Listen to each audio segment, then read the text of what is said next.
अरे बच्चों का दर्द क्या जाने।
हमारे संविधान के शिल्पकार बाबा साहब डॉक्टर भीमराव अंबेडकर जी का अवतरण दिवस है। इस मौके पर मैं संस्था परिवार की ओर से आप सबका हार्दिक स्वागत करता हूं, अभिनंदन करता हूं कि आपने अपना अमूल्य समय निकालकर हमारे कार्यक्रम की शोभा बढ़ाई। और मैं सबसे पहले आज की सभा की कार्यकारिणी के रूप में मैं आमंत्रित करना चाहूँगा कार्यक्रम की अध्यक्षता के रूप में श्रीमान हरलाल जी कूड़ी, ग्राम पंचायत करड़ा सरपंच प्रतिनिधि, वो अभी आने वाले हैं। मुख्य अतिथि के रूप में मैं आमंत्रित करना चाहूँगा श्रीमान सुरेंद्र कुमार जी सिसोदिया, ग्राम सचिव रलावता। उनको आमंत्रित करना चाहूँगा कि वो आए और अपना स्थान ग्रहण करें। साथ में श्रीमान अशोक जी वर्मा पटवारी जी, ग्राम पंचायत करड़ा, वो भी आने वाले हैं अभी। इस बीच मुख्य वक्ता और हमारे संरक्षक के रूप में श्रीमान पूर्ण सिंह जी कूड़ी, अखिल भारतीय किसान सभा के अध्यक्ष उपस्थित हैं, वो भी आएँ और अपना स्थान ग्रहण करें। विशिष्ट अतिथि के तौर पर मैं श्रीमती सुशीला देवी, प्रधान पद उम्मीदवार अखिल भारतीय मार्क्सवादी कम्युनिस्ट पार्टी, पंचायत समिति अजीतगढ़ वार्ड नंबर 1, वो भी आए और अपना स्थान ग्रहण करें। फिर से मैं आपको बधाई देना चाहता हूँ। भारतीय संविधान के निर्माता, विश्व रत्न, सिंबल ऑफ नॉलेज, बोधिसत्व, दलितों के मसीहा, नारी के मुक्तिदाता बाबा साहेब डॉक्टर भीमराव अंबेडकर जी की 130वीं जयंती के ऊपर मैं संस्था परिवार की ओर से आपका फिर से अभिनंदन करता हूं। अब सबसे पहले अपन जिनका जन्मदिन मना रहे हैं उन महामूर्ति को माला पहना करके दीप प्रज्वलित कर उनका सम्मान करेंगे। तो सब मंचस्थ अतिथियों से मैं आग्रह करता हूं कि वो इस पुण्य कार्य को करें।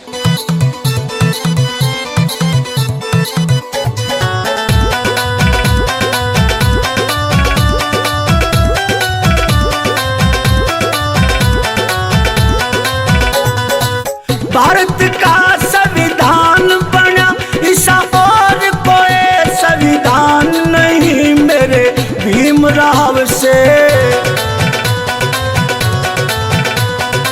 बाबा साहब से बढ़ कहने होया और कोई विद्वान नहीं मेरे भीमराव से बढ़ कहने होया और कोई विद्वान नहीं। भारत का संविधान बना, ऐसा और कोई संविधान नहीं मेरे बाबा साहब से बढ़ कहने होया और कोई विद्वान नहीं।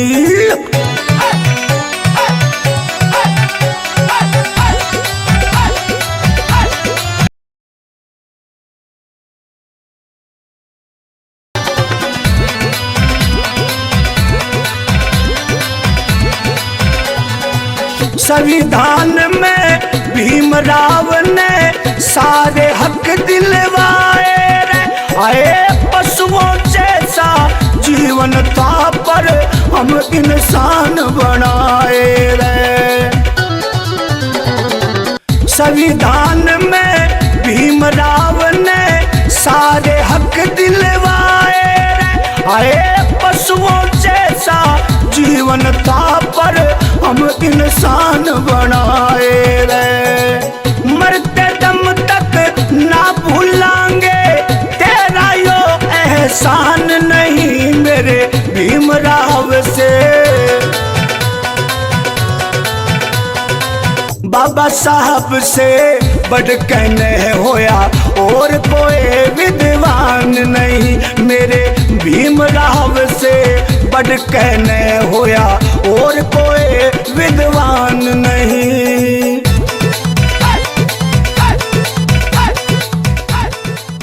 जिन्होंने अपनी योग्यता के बल के ऊपर अपने विशिष्ट ज्ञान से भारत में ही नहीं बल्कि विश्व में अपनी एक पहचान बनाई थी। इनका जन्म महाराष्ट्र राज्य के जो रत्नागिरी जिला है उसकी तहसील थी मंडलगढ़, ग्राम था आबंडवे, निवासी पिताश्री रामजी सकपाल व माताश्री भीमाबाई के परिवार में 14 अप्रैल 1891 को चौथी संतान के रूप में मध्य प्रदेश के इंदौर जिले के पास मऊसा छावनी में हुआ था। और प्रारंभ से ही ये कबीरपंथी विचारधारा से प्रभावित थे और धीरे धीरे इन्होंने एडिशन के द्वारा, इनके पिताजी ने इनका एडिशन पढ़ाई के लिए एडिशन करवाते हैं। उसके बाद ये धीरे धीरे अध्ययन करते हैं। वहाँ भी इनको कई असमानताओं का सामना करना पड़ता है और उस समय लाइट की व्यवस्था नहीं थी पढ़ने के लिए, तो इन्होंने लालटेन से अपनी पढ़ाई की। इसकी तुलना आज हमसे वर्तमान समय से कर सकते हैं लिख करके। तो ऐसे महात्मा को, ऐसे बौद्धिस्ट को हम नमन करते हैं। अगर इनकी जो पुस्तकें हैं उनका हमको अध्ययन करना चाहिए। अब मैं वक्ता के रूप में श्रीमान पूर्ण सिंह जी कुड़ी को आमंत्रित करना चाहूँगा कि वे युवा वर्ग को अपने शब्दों के द्वारा इनको प्रेरित करें, प्रेरित विकास जी और तमाम प्यारे बच्चों और नौजवान दोस्तों, आज पूरा देश जो है बाबा साहब का जन्मदिन मना रहा है। 130वें जन्मदिन के रूप में जो है ये आज का दिन देश में मनाया जा रहा है और इस दिन का आज विशेष महत्व है। मतलब हम बार हर साल मनाते हैं, लेकिन इस बार जो है ना, ये जो 130वां जन्मदिन आज पूरा देश जो मना रहा है, उसमें पहली बार जो है किसान जो है ना वो संविधान बचाओ दिवस के रूप में इस दिन को मना रहा है। अब आपको ये पता है कि नहीं है, क्योंकि हम लोग किसान भी हैं, जुड़े हुए ना किसान सारे। भाई किसी के 2 बीघा है, किसी के 5 बीघा है, किसान तो है ही कपन। और पूरा देश का किसान इस वक्त एक लड़ाई लड़ रहा है। अगर आप लोगों को पता नहीं है तो मैं आपको बता देता हूँ कौन सी लड़ाई लड़ रहा है। लड़ाई संविधान को बचाने की लड़ रहा है। जब से इस देश के अंदर मोदी सरकार आई है सत्ता में, तब से लेकर के आज तक तमाम संवैधानिक संस्थाओं पे हमले हो रहे हैं, तमाम संवैधानिक संस्थाओं को तोड़ा जा रहा है। और यहाँ तक कि हमारा जो जीने का जो अधिकार था संविधान ने दिया है, बोलने का अधिकार दिया है, रहन सहन का अधिकार दिया है, खान पीन का अधिकार दिया है, ये तमाम अधिकारों पे भारतीय जनता पार्टी के सत्ता में आने के बाद में हमले बढ़े हैं। और इन हमलों से मुकाबला हम इस संविधान के जरिए ही कर सकते हैं, ये बाबा साहब ने हमको कहा है। अब आप मुझे ये बताओ कि आप बाबा साहब को जो है कितना प्रेम करते हैं? भाई करते हैं क्या आप प्रेम बाबा साहब, या यूं ही दिखावा ही करते हैं? चलो भाई 14 अप्रैल आ गया और हमारा कहना भी नहीं, जय बोल दी और घर आ गए। इससे तो काम चलने वाला नहीं है ना। अभी आपको पता है आने वाले समय में अभी जो मोदी सरकार जो कानून लेके आ रही है, हमारी संवैधानिक संस्थाओं को जो तोड़ रही है, जिसमें शिक्षा का निजीकरण, सारी की सारी शिक्षण संस्थाएं जो है वो निजी हाथों में देने की तैयारी है। रेल को बेच दिया, हवाई जहाज को बेच दिया, तमाम के तमाम सड़कों को बेच दिया। मतलब हर चीज़ आज देश के अंदर बेच दी गई है। उसका मुकाबला हम इस संविधान को रक्षा करते हुए कर सकते हैं। आज हम रोजगार की बात करें तो रोजगार तमाम के तमाम रोजगार खत्म कर दिए गए। आज हम अगर कहीं रोजी कमाने के लिए जाएं तो हमें वहाँ से भी जो बेदखल किया जा रहा है जाति के नाम से, क्षेत्रवाद के नाम से और दूसरे प्रकार की जो है घृणा फैला करके, वो आज पूरे देश के अंदर हो रहा है। और इसका मुकाबला जो है बाबा साहब ने जो संविधान दिया है उस संविधान के जरिए कर सकते हैं। अभी हमारे संविधान में एक धारा है एसेंशियल कमोडिटी एक्ट, कितने लोग जानते हैं इसको? 1956 में बना था। आवश्यक वस्तु अधिनियम में एक एक्ट बना था। आप लोगों में से कितने लोग हैं जो इसको जानते हैं? कोई हाथ खड़ा करके बता सकता है कि भाई हम जानते हैं? 1956 में आवश्यक वस्तु अधिनियम एक कानून बना था और वो कानून इस बात की गारंटी हमको देता था कि देश के अंदर कोई भूखा नहीं सोए, देश के अंदर कोई भूखा नहीं रहे। मतलब जो ज़रूरी चीज़ें हैं उन ज़रूरी चीज़ों का कोई गैर तरीके से भंडारण नहीं करे और काला बाजारी नहीं कर सकता। उससे पहले हमारे देश में ये हाल थे, जब हमने आज़ादी की लड़ाई लड़ी तो अनाज जो था वो कुछ लोगों के हाथ में चला जाता था। किसान पैदा करता था, किसान से ज़बरदस्ती ठोस करके ले जाते थे और उसको जो है भंडारण कर देते थे। और उसको रोकने के लिए 1956 में एक कानून बना और उस कानून के जरिए ये तय कर दिया गया कि भाई इससे ज़्यादा कोई भी जो है भंडारण नहीं कर सकता। अब जो कोई भंडारण करता तो उसके खिलाफ उस कानून के तहत कार्रवाई होती, उसको सजा जेल जाना पड़ता। लेकिन आज मोदी सरकार ने आने के बाद में उस कानून को तहस-नहस कर दिया है और कृषि एक्ट जो है संशोधन बिल लेकर आया 2020। 3 बिल के नाम से प्रसिद्ध है पूरा देश। होने वाले कानून है, जैसी भूख लगेगी वैसा ही जो है इस कानून के अंदर प्रावधान है। लोगों को भुखमरी के लिए वो कर देंगे, मजबूर कर देंगे। पूरा का पूरा अनाज जो है गोदामों के अंदर पैक कर दिया जाएगा। जितनी भी खाने पीने की चीज़ें हैं, चाहे वो अनाज है, चाहे दालें हैं, चाहे फल फ्रूट हैं, चाहे सब्जियां हैं, तमाम की तमाम कुछ लोगों के हाथ में चली जाएंगी। हम देखो ढोंग कर रहे हैं, इसमें कोई दुविधा नहीं है कि ये ढोंग ज़्यादा दिन चलने वाले भी नहीं हैं, क्योंकि अभी आम आदमी के ऊपर खत्म से अभी ये जो बच्चे हैं ना ये पूछेंगे आने वाले समय में कि जब किसान लड़ रहा था, जब किसान तुम्हारे अधिकार की लड़ाई लड़ रहा था, तुम्हारे जीने की लड़ाई लड़ रहा था, तो तुम क्या कर रहे थे? ये बच्चे पूछेंगे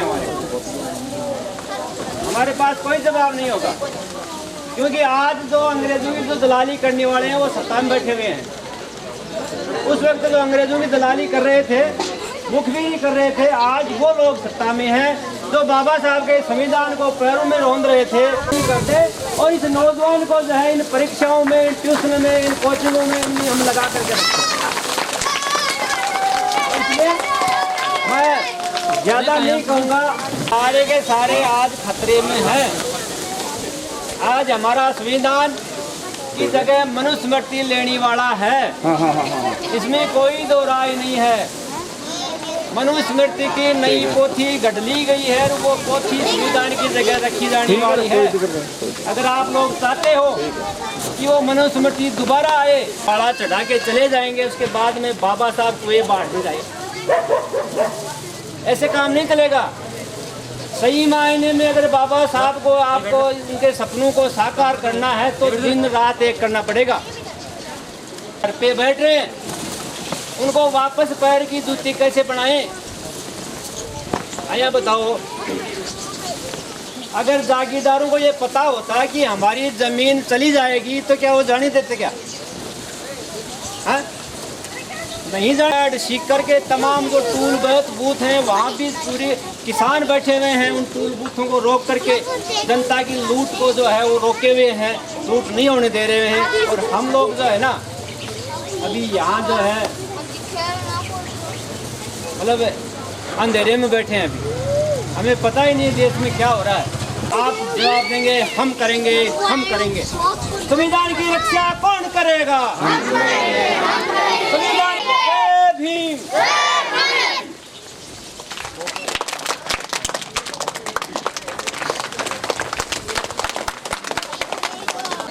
अपनी चप्पल जूते बाहर निकाल करके कमरे में प्रवेश करते हैं तो वहाँ इनको बिठाया जाता था, वो कमरा भी उनको खाली करना पड़ता है। तो ऐसा व्यक्ति जो कमाने के लिए कहीं जाता है, करते हैं मारने का काम और करते हैं, वो दवाई नहीं ले सकता कहीं। ये होश तो आप में खूब है, लेकिन होश की आवश्यकता नहीं है ज्यादा।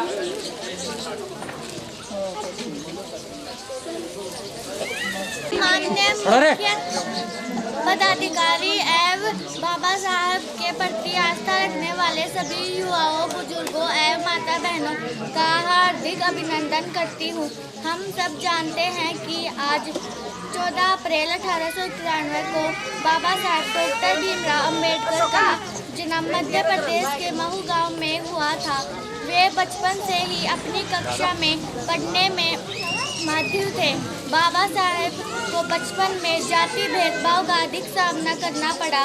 बाबा साहेब को उस समय नीचे बाहर बैठाकर पढ़ाया जाता था और पानी के हाथ तक लगाने नहीं दिया जाता था। बाबा साहब से यह सब सहन नहीं होता था।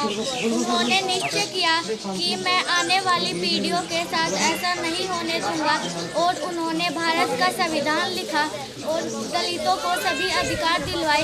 इसीलिए दलितों के लिए मसीहा कहलाए।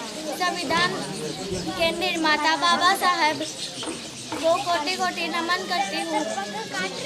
जो पानी से नहाते हैं वो लिबास बदलते हैं, जो पसीने से नहाते हैं वो इतिहास बदलते हैं। विश्व में अनेक विकसित अमीर देशों में भी महिलाओं को राजनीतिक अधिकार के लिए वर्षों संघर्ष करना पड़ा। वही भारतीय संविधान लागू होते ही भारतीय महिलाओं को वोट का अधिकार मिला। यह बाबा साहेब की देन है। विश्व मंच पर सम्मान मिला। उनके पास 32 डिग्रियां थी और वे 9 भाषाओं में निपुण थे।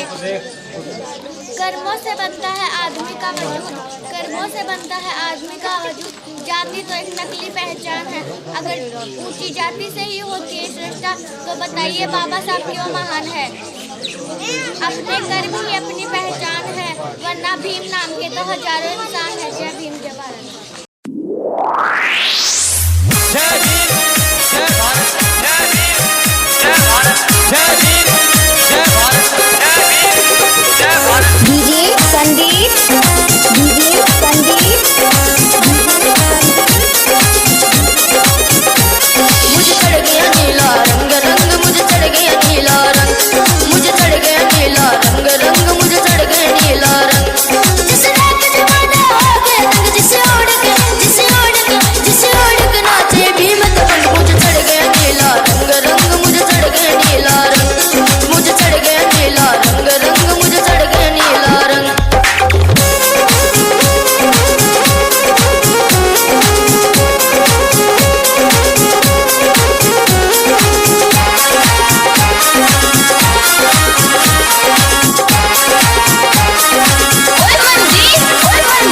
ये नीला रंग है बहुजन समाज और भीम सैनिकों का। ये नीला रंग है बहुजन समाज और भीम सैनिकों का। संघर्षों के वीर बलियों और काशी राम जैसे नायक।